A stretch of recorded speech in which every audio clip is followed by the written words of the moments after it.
آج گھر گھر میں لڑائیاں ہیں، جھگڑے ہیں، طلاق تک نوبت پہنچ رہی ہے، گھر اجڑ رہے ہیں، گھر برباد ہو رہے ہیں۔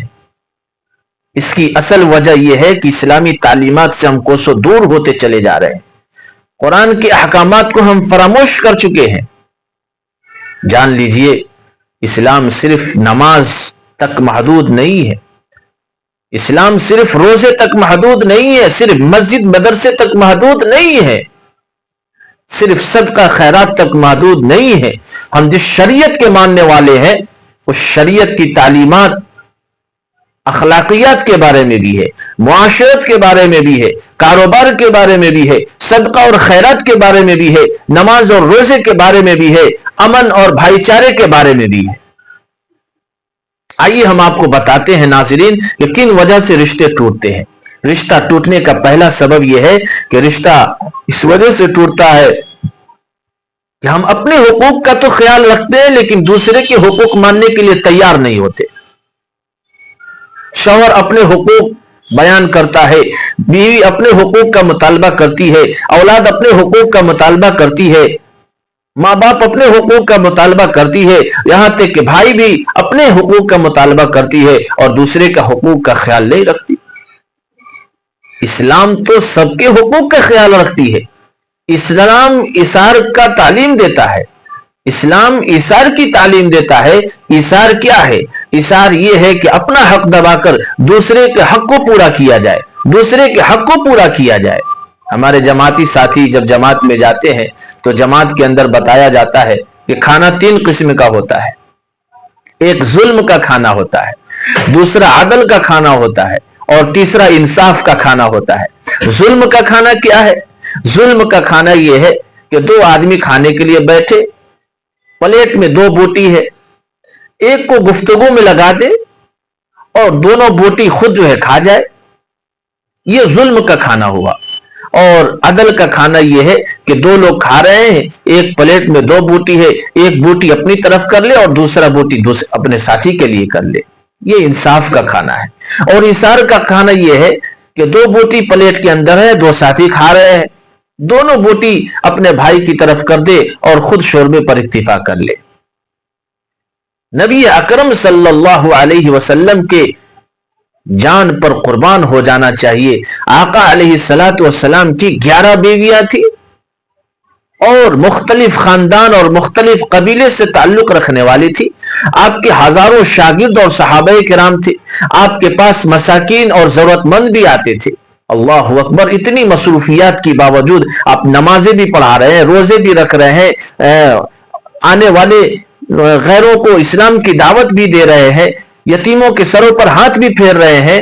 اور جب پیارے آقا سرکار دو عالم صلی اللہ علیہ وسلم رات میں بیویوں کے پاس آتے ہیں تو بیویوں سے کہتے ہیں کہ کوئی قصہ سناؤ یا میں سناتا ہوں۔ آج فیکٹریوں کے اندر لڑائی جھگڑے ہو رہے ہیں، مالک کہتا ہے کہ میرے حقوق ادا کرو، مزدور کہتا ہے کہ میرے حقوق ادا کرو، اس طریقے سے لڑائیاں ہوتی ہے، جھگڑے ہوتی ہے، ہڑتالیں ہوتی ہیں اور فیکٹریاں بند ہو جاتی ہے۔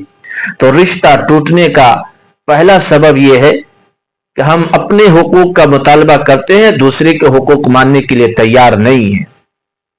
رشتہ ٹوٹنے کا دوسرا سبب یہ ہے کہ گھر کا سرپرست چاہتا ہے کہ گھر کے جتنے بھی افراد ہیں وہ سب میرے مزاج کے مطابق چلے۔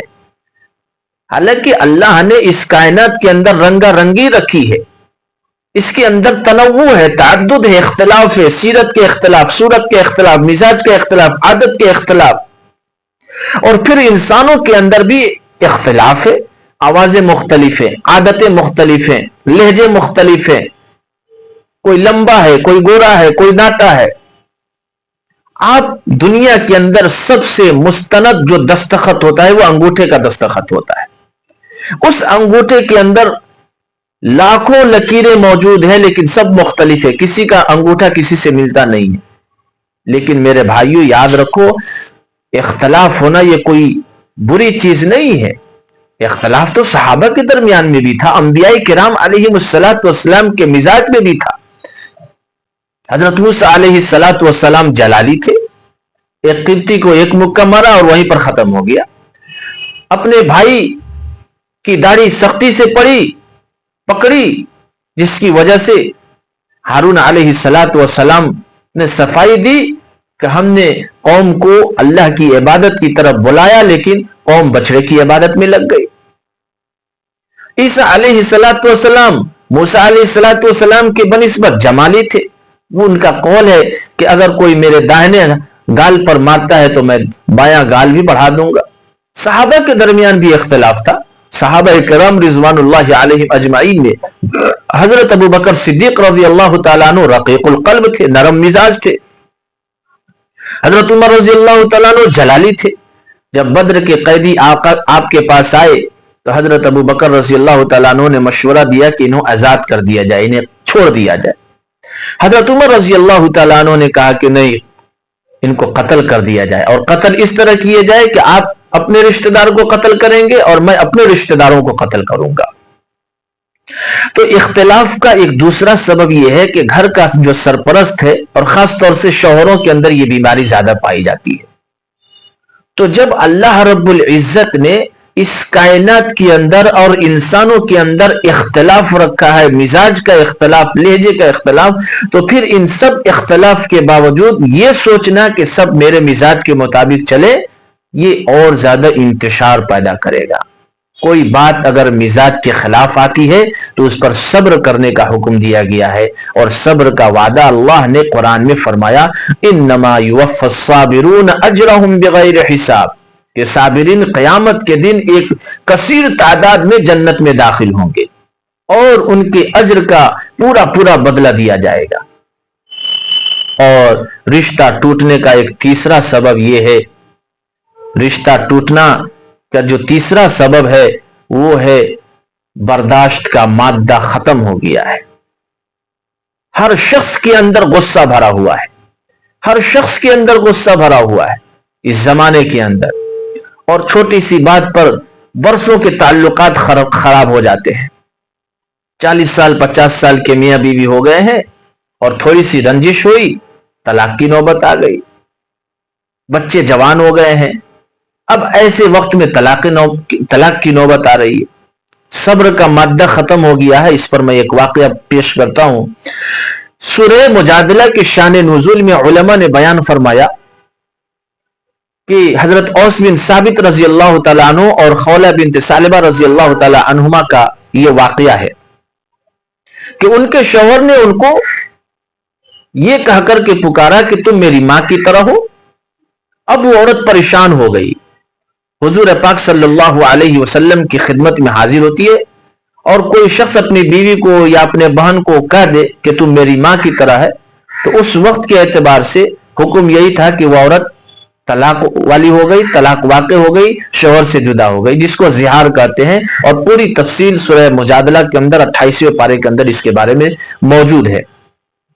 تو وہ عورت بیچاری پریشان ہو گئی، آقا علیہ الصلوۃ والسلام کی خدمت میں حاضر ہوئی اور عرض کی، اللہ کے رسول صلی اللہ علیہ وسلم اس کا کیا حکم ہے؟ آقا علیہ الصلوۃ والسلام نے فرمایا کہ طلاق واقع ہو گئی، جدائیگی ہو گئی۔ اب وہ عورت پریشان ہو گئی، بیچاری پریشان ہو کر کے کہنے لگے کہ اس عمر میں میرے چھوٹے چھوٹے بچے ہیں، کہاں جائیں گے؟ اگر یہ مجھ سے دور ہو جائیں گے تو یہ ضائع ہو جائیں گے، شوہر سے دور ہو جائیں گے تو کھانے کے لیے ترسیں گے۔ اللہ رب العزت اس کی یہ بات سن رہے تھے، اور بڑے محبت بھرے انداز میں اللہ نے پوری سورہ اس عورت کے سلسلے میں نازل فرما دی۔ قد سمع اللہ قول التی تجادلک فی زوجها وتشتکی الی اللہ۔ اللہ نے اس عورت کی بات سن لیا جو اپنے شوہر سے جھگڑ رہی تھی، یہ محبت کا ذکر کر رہی تھی، اور قرآن نے جھگڑنے کا جملہ استعمال کیا ہے۔ بہرکیف حضرت عائشہ صدیقہ رضی اللہ تعالی عنہ کہتی ہے کہ تعجب کی بات تو یہ ہے کہ یہ خاتون میرے حجرے مبارکہ میں میرے آقا سے باتیں کر رہی تھی اور شکایتیں کر رہی تھی، اور میں نے اس کی باتیں نہیں سنی، لیکن ساتوں آسمان پر میرے اللہ نے اس کی بات سن لی۔ تو میں یہ عرض کر رہا تھا کہ برداشت کا مادہ ختم ہو چکا ہے، جس کی وجہ سے آج رشتے ختم ہو رہے ہیں، طلاق کی نوبت آ رہی ہے، خلا واقع ہو رہے ہیں۔